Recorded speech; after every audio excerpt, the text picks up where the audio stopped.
yet more two-tier justice as an engineer called Joseph Haythornne, who wrote a tweet around the same time, and remarkably similar tweet, he's now been handed a 15-month jail term.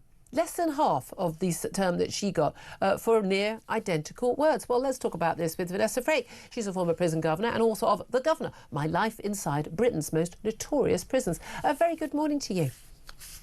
Good morning, Julia. Thanks for having me on. No, thank you, as always, for joining us. Well, Joseph Haythornne, he's 26 years old.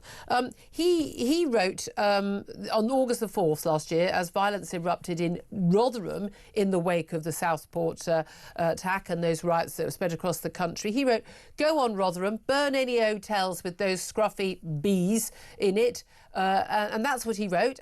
He has admitted inciting racial hatred at the court on yesterday, and he was given a jail term of 15 months, which is half what Lucy Connolly got back in August last year when she pleaded guilty. She was jailed last year in October, but was still on remand anyway. And on the day of those Southport murders, she'd written, "Mass deportation now, set fire to all the effing hotels full of the bees for all I care. While you're at it, take the treacherous government politicians with them."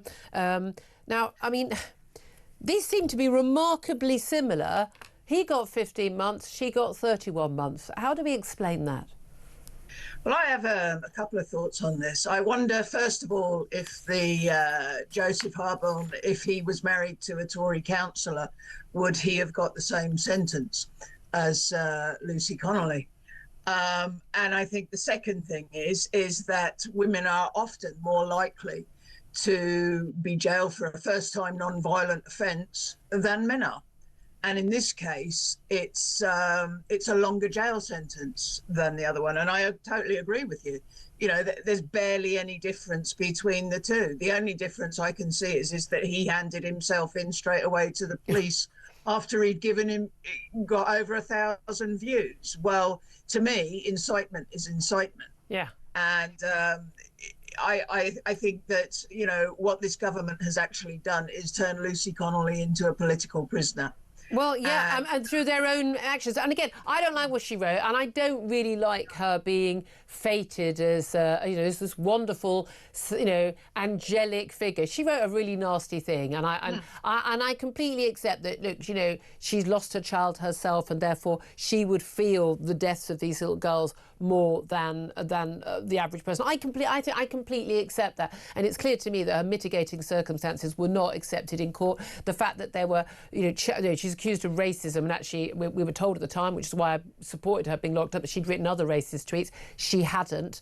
They weren't what most of us sane people would consider to be racist tweets, but also not taking into account the fact that she had an awful lot of messages read out in court from people whose children she cared for as a childminder, who were themselves migrants and ethnic minorities, who were saying that they had no experience of her ever any hint of any of those feelings from her. It was a one-off event, and there's no reason she should have had anything other than a slap on the wrist. Yeah, I absolutely agree with what you said. I think over the years, women have often been seen by judges as well, they should know better. They have children, and of course men will do horrible things. Yep. But I mean, I think most people will be stunned that women are more likely on a first offence that is non-violent to go to jail than a man. I think most people would be blown away by that stat. There are more women who are locked up for non-violent offences than men, and there are very few women who are locked up. 4% of our jail population is women. To my mind, I think, well, not only did she not get her appeal, which I have to say probably like the majority of the population were stunned that she didn't get her appeal. I think she's well learned her lesson. We're begging for prisoner places. Yeah. And we're clogging our jails up with people who have done wrong, yes, absolutely, but who would be better served serving that sentence in the community. Yeah, she'd already deleted the tweet, said she regretted it. Again, there's just no reason at all. We didn't need the deterrent, we didn't need the punishment, and as you say, we've got shorter prison spaces. I mean, it's also interesting. I mean, Chris Philp, the Shadow Home Secretary, who's taken this cause on, he said there are a lot of inconsistencies in sentencing. He points out also a rapist, and we discussed it on the show, I remember at the time, recently received a 28-month sentence, and the Attorney General, Lord Hermer, refused to allow that sentence to be reviewed. And he said it cannot be right that Lucy Connolly got a longer sentence for a tweet than someone convicted of rape. Richard Tice for Reform has said another ludicrous sentence. And the reality is, people who are, committing violent offences, people who are committing, numerous offences, quiz offences like, 100 shoplifting offences, are getting shorter sentences than someone who wrote something. That cannot be how we do justice in this country. No, but our justice system and the judges that are within that system look at women in a different light, and that is plain to see. They are part of the male patriarchy, which, whether I'm not being sexist or not, but they are. Because a lot of people, I mean, I would always have thought, I don't like the fact that people say, if a woman's got children, she can't go to prison. I'm like, most of the men who go to prison have got children. We don't say they shouldn't go to prison. You choose your actions. But you're saying genuinely we're seeing this is, the women are held to a higher standard than men? Yes, absolutely. And I've seen this over the last, 35 years of being in the prison service quite often. Look, there are women who should be jailed without a doubt. Your Rose West, your Joanne Dennehy's, violent women that need to be jailed. Lucy Letby. Lucy Letby, yeah, absolutely.